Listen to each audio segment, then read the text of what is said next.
ẹ káàárọ̀ ẹ káàsán ẹ káalẹ́ ẹ kúrọ̀lẹ́ gbogbo tẹ́ ẹ bá ti ń gbọ́ mi gbogbo ẹ̀ lé mo gbé wọlé láàárọ̀ yìí èní ọjọ́ ajé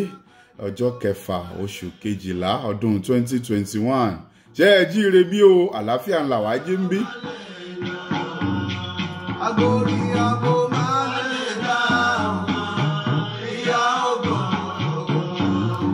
Bàbá Yusuf Ọlátúnjí mo fi bẹ̀rẹ̀ ètò lẹ́ni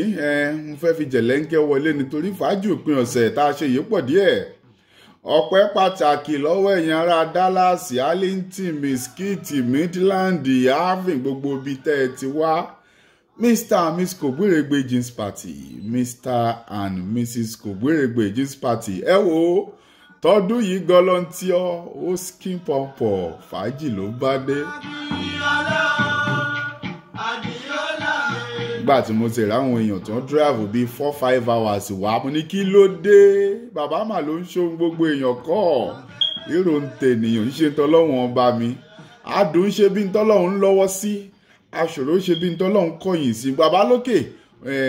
ó lọ́wọ́ sí eléyìí ni kódà àti iwájú àtẹ̀yìn àti gbogbo ara ni bàbá fi sí ẹ ṣe àdúpẹ́ o Jeans Party 2021 ti lọ o ó dùn ó ti àwọn ẹ ṣe àdúpẹ́ lẹ́ẹ̀kan sí. kókó inú ìwé ìròyìn tìlú Amẹ́ríkà mo gbédé láàárọ̀ yìí màá tún fi ti Nàìjà díẹ̀ sí orílẹ̀-èdè tó dáa jù ní gbogbo àgbáyé ńlẹ́mbẹ̀ yẹn o. orúkọ mi ò pé méjì Ọ̀túnba Kògbérègbè mò ń jẹ́ Ọ̀túnba Kògbérègbè náà ń pè mí wọ́n á tún máa pè mí ń bá a ròyìn bẹ́ẹ̀ ni bá a ti máa wọ̀ láàárọ̀ yìí nìyẹn. gbogbo yín pátápátá la máa fìyà jẹ níkọ̀ọ̀kan ìjọba àpapọ̀ orílẹ̀-èdè Amẹ́ríkà ló sọ bẹ́ẹ̀ fún àwọn tí wọ́n fi tán ṣe wàhálà ní ọjọ́ kẹfà oṣù kínní ọdún yìí ó tiẹ̀ ti ń lọ sópin ọdún báyìí ó ti ń lọ bí ọdún kan àmọ́ Amẹ́ríkà tẹ́ ẹ bá ṣẹ̀wọ̀n ẹ máa jìyà ẹ̀ṣá ni òun ló fà á tó jẹ́ pé ìkọ̀ọ̀kan bí ọmọ wọ̀ báyìí ni wọ́n ń fìyà jẹ wọ́n tún ti ṣá méjì nínú wọn sẹ́wọ̀n lánàá ṣe náà ń ṣèdájọ́ wọn díẹ̀díẹ̀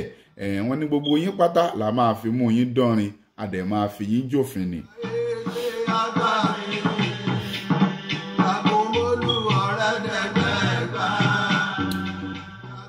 à ń gbìyànjú kí èkuru kó tán láwo Saudi Arabia tún gbọ́nwó ẹ̀ padà síbẹ̀ kí ló fà á láàárọ̀ yìí la kà á wípé Saudi Arabia ó ti tún fowó kówó epo fáwọn oníbàárà ẹ̀ o Amẹ́ríkà sì ló wà lórí níwájú pátápátá àwọn tó ń repo lọ́wọ́ Saudi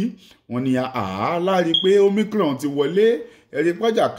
àjàkálẹ̀ àrùn tuntun fẹ́ bẹ̀rẹ̀ ṣó yẹ kówó epo tó lọ sókè Saudi Arabia ní èwo ló kàn mí iye tí n fẹ́ tepo mi ni màá tà á bọ́ọ̀rà lọ́ọ̀rà bọ́ọ̀dẹ̀rà ni kò sún síwájú àmọ́ ó ti mọ̀ pé kò sí ni Amẹ́ríkà fẹ́ repo lọ́wọ́ ẹ̀ ṣùgbọ́n ó gbé sókè pátápátá o kódà wọ́n ní ṣe ni Saudi Arabia kálá iye tóun fẹ́ ta epo òun nìyẹn ó ń bọ̀ ó tún ti ń bọ̀ nìyẹn o kọ́lọ́run ṣàánú wa.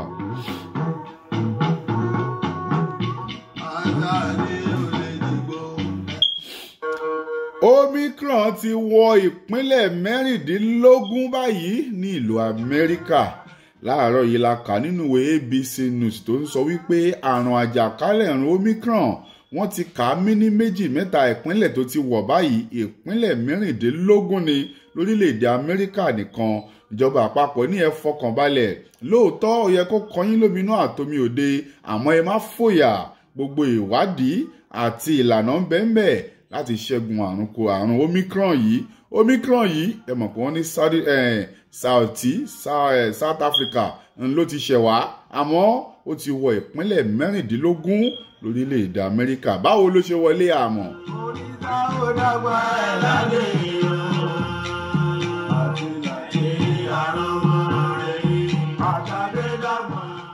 kò síbi tí wọ́n ti ń kádìyà alẹ́ oṣẹ́ ti gbọ́ tuntun láàárọ̀ yìí nínú ìjọ ńlá kan ìjọ tó fẹ́ẹ́ tóbi jù ní gbogbo Texas òyìnbó ló ní o Joel Osteen ló ní ǹjẹ́ gbọ́ pé wọ́n ní wọ́n bá owó tó pọ̀ yanturu nínú ògiri àti àwọn chẹ́ẹ̀kì tí wọ́n sín sínú ẹ́ńfílòpù lọ́sẹ̀ tó kọjá la gbọ́ wípé wọ́n ní ṣáláńgá wọn bá ń jò ó ń jò díẹ̀díẹ̀ náà bá lọ pé plumber àlàyé wa bá wa ṣe ibi tí plumber ti sọ àáké sára ògiri pé ẹ wò ẹ jẹ́ afọ ká lè yọ páìpù tó ń kán owó ló dà jáde bọ̀bọ̀bọ̀ envelope tí wọ́n kọ orúkọ chọ́ọ̀chì sí tó jẹ́ pé chẹ́ẹ̀kì ló wà ń bẹ̀ gbogbo ẹ̀ pátá ni wọ́n bá ẹni yóò ṣe mí ní kò ṣe méjì ọlọ́pàá ló pè pé wò ẹ wo tí ojú mi rí èmi nìkan ni màá rí ìbéèrè rèé ṣé pásítọ̀ ń tọ́jú owó ni kò ń ṣòwò kékeré o ẹgbẹgbẹgbẹ̀rún lọ́nà ẹgbẹgbẹ̀rún lọ́nà ẹgbẹgbẹgbẹ̀rún dọ́là ni ló wà tán sín sínú ògiri towó ti chẹ́ẹ̀kì ó dájú wípé ìyẹn ò ń ṣe iṣẹ́ ìyanu o torí orúkọ àwọn èèyàn tí wọ́n kọ chẹ́ẹ̀kì tí wọ́n sáìn ló ti wà ń bẹ̀ ó túmọ̀ sí pé àwọn palm owó ìṣẹ́gbẹ́ kan ni àṣírí tú.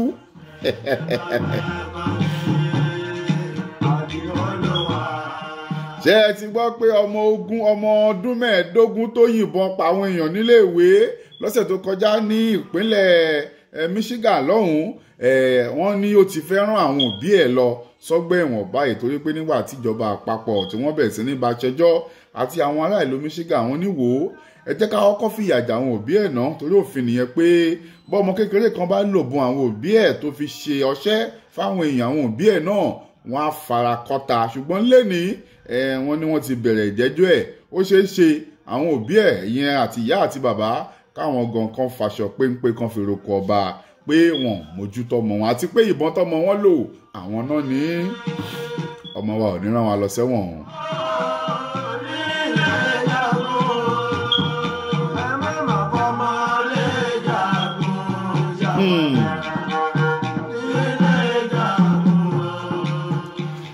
èmi ò tiẹ̀ rò pé nìkan tiẹ̀ ń jẹ́ Trump mọ́ ẹ gbọ́ ta ló ń jẹ́ bẹ́ẹ̀ èmi kọ́ mo sọ bẹ́ẹ̀ great grandpa Joe Biden ló sọ lánàá nígbà tí wọ́n ń béèrè lọ́wọ́ grandpa pé ẹ gbọ́ ǹjẹ́ ẹ jẹ́ mọ̀ pé lóòótọ́ ń gbà tẹ́ ẹ jọ ṣe dìbéètì pẹ̀lú Trump ṣé ẹ gbọ́ pé wọ́n sọ pé ó ti ní COVID gan kẹ́ ẹ tó wá wọn ò dẹ̀ jẹ́ káwọn èèyàn mọ̀ bàbá kí lè rí sí bàbá níta ló ń jẹ́ Trump mi ò ṣarán o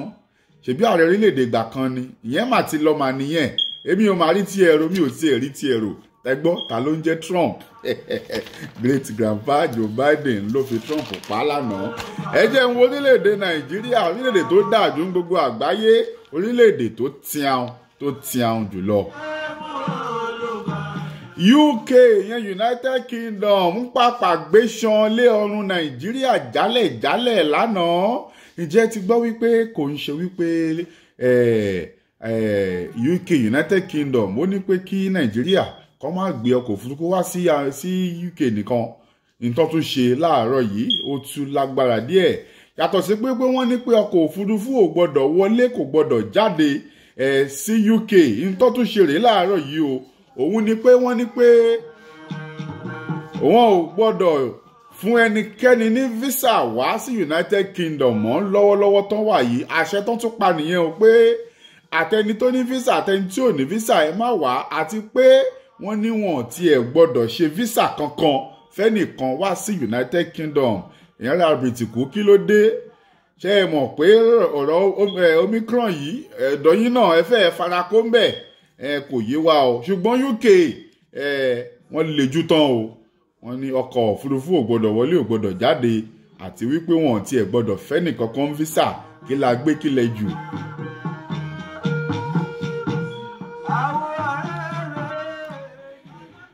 ó fẹ́ẹ̀ jẹ́ pé ìgbà tíjọba àpapọ̀ orílẹ̀-èdè Nàìjíríà tán ṣetán láti mú owó sọ́bsidì kúrò lórí owó epo wọ́n ní ó dàbí pé àwọn kan fowó jóná lásán ni pé kàkà bẹ́ẹ̀ káwọn lọ tún àwọn rìfáínárì àwọn ṣe àmọ́ lẹ́tì ìgbà tí wọ́n ti polongo ọ̀rọ̀ yìí àfi bí owó sọ́bsidì tún pọ̀ sí ni láàrin oṣù kan owó sọ́bsidì tíjọba àpapọ̀ san 1.3 trillion naira wọ́n ní kí ló dé èyí tẹ́ ẹ sọ fún gbogbo ọdún tó kọjá gan ojú yẹn lọ ṣé ìjẹ́pẹ́ tí ń sáré kówó yẹn jẹ kó tó di pẹ́ ẹ̀fẹ́ san án mọ́ ẹ wo ìwádìí ń lọ ọwọ́ lórí ẹ̀ lọ́wọ́ pé kí ló dé sọ́bsidì owó epo sáré lọ sókè láàrin pé ẹ sọ pé ẹ̀ máa sánmọ́ yìí ẹ̀yà àfẹ́sáré kó tìyín jẹ́ ń bẹ̀ ó bọ́. ilé ìgbìmọ̀ asòfin àgbà máa bẹ̀rẹ̀ ìwádìí lénìí láàárọ̀ yìí lórí ẹ̀sùn 9 billion naira tí wọ́n fi kan àwọn àjọ NCDC yẹn àwọn àjọ tí wọ́n tó ń dojúkọ àjàkálẹ̀ àrùn lórílẹ̀‐èdè Nàìjíríà wọ́n ní owó yìí ni wọ́n fún àwọn àjọ yìí láti bójútó àrùn COVID-19 àmọ́ ìyàlẹ́nu ló jẹ́ wípé ìwádìí fi hàn pé owó yìí wà nínú àkáǹtì staff NCDC kan kò sí ní àpò NCDC wọ́n ní wọ́n rí owó yìí nínú àkáǹtì staff kan bẹ̀ ìyẹn àkáǹtì òṣìṣẹ́ kan 9 billion naira báwo náà ṣe transfer síbẹ̀ ẹ ṣèwádìí àfẹ́mọ̀bí tó jẹ́. Kò tọ́ sí yín rárá láti fagilé Nàìjíríà láti má wá sí United Kingdom lẹ́yìn tó jẹ́ pé ẹ̀yin gan lẹ kó bá wa èmi kọ́ mo sọ bẹ́ẹ̀ mínísítà fún ìlera lórílẹ̀‐èdè Nàìjíríà Ọ̀ságé Enahire dókítà ni wọ́n òun mínísítà ó ní ẹ wò UK ojúgbà mi ti fún irú yín kọ́ ló yẹ kẹ́ ẹ fagilé àwọn ará Nàìjíríà kan máa wá sí orílẹ̀‐èdè UK lẹ́yìn tó jẹ́ pé ẹ̀yin gan lẹ kó bá wa ìwádìí fi hàn pé ọ̀dọ̀ yín gangan lẹ ti bẹ̀rẹ̀ COVID-19 tẹ́ kó bá orílẹ̀‐èdè Nàìjíríà wọ́n wá ní wọ́n rí Omicron ní South Africa torí pé ó já Africa ẹ wá fagilé wa àwa gan máa dá sẹ̀ríà fún yín àmẹ́yẹ bọ̀ lápò èmi kọ́ mo sọ bẹ́ẹ̀. Mo kà láàárọ̀ nínú PM News pé àwọn ọlọ́pàá orílẹ̀‐èdè Nàìjíríà wọ́n ń bá àwọn sójà kẹ́dùn wọ́n ń bá wọn kẹ́dùn fún ìpàdánù ẹ̀mí tó ń bọ́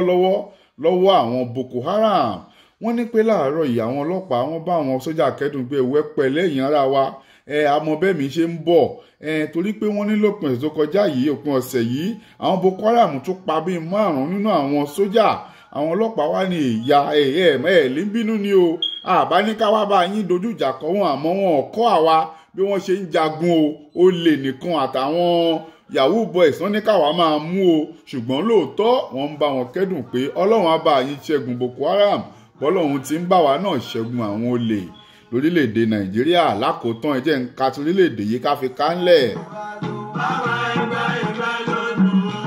ṣáà máa gbàdúrà kí nǹkan kan má ṣe Nnamdi Kanu bí nǹkan bá ṣe a máa fi mú ẹ fọn fèrè àwọn ẹgbẹ́ Biafra àwọn ló ń kìlọ̀ fún Senator Orji Kalu láàárọ̀ yìí wọ́n ń sọ fún pé wò bí nǹkan bá ṣe Nnamdi Kanu wàá gbà ìjọba àpapọ̀ rán ẹ lọ kó o lọ wo Nnamdi Kanu ta ló sọ fún ẹ kó o lọ bẹ̀ ṣé kìí ṣe pé o ti lọ fi nǹkan bà á lọ́wọ́ bí nǹkan bá ṣe ọmọ wa àwa ará Biafra gbógun tiẹ̀ ìkìlọ̀ rẹ̀ tí wọ́n fún Senator Orji Kalu àwọn ará Biafra ló sọ inú ìwé Punch ni mo ti kà yẹn láàárọ̀ yìí bí mo ti ń kánlẹ̀ lẹ́ni nìyẹn ó tún dàárọ̀ láṣẹ Èdùmàrè àlá ọjọ́ ìṣẹ́gun ìní bá ti ń jáde àní jáde lékú lọ́wọ́ ajé awáwarí o àárájé náà ojú òní tì wá bá a bá ti ń tọwọ́ sápò báyìí a ní kọ̀sàlẹ̀ àpò owó la máa bù jáde ó tún dọ̀la láṣẹ Èdùmàrè orúkọ mi ò pé méjì Ọ̀túnba kò gbèrègbè mò ń jẹ́ wọn a tún máa pè mí ní bàròyìn oníròyìn yìí ni mò ń jẹ́ o ẹ ṣé bẹ́ẹ̀ tí ń gbóríyìn fún wa lórí kókó inú ìwé ìròyìn àwa náà ń gbádùn yín bẹ́ẹ̀ tí ń gbóríyìn fún wa ní wa sì máa dùn ó tún dàárọ̀ lá o láṣẹ Èdùmàrè lẹ́ẹ̀kan sẹ́yìn tún dúpẹ́ lọ́wọ́ yín ẹ wo inú mi ṣe ń dùn lọ́wọ́lọ́wọ́ ti Gist Party ìròyìn pọ̀jù fàájì pọ̀jù ẹ ṣé àdúpẹ́ o ó tún dọ̀la láṣẹ Èdùmàrè ó dàárọ̀ o.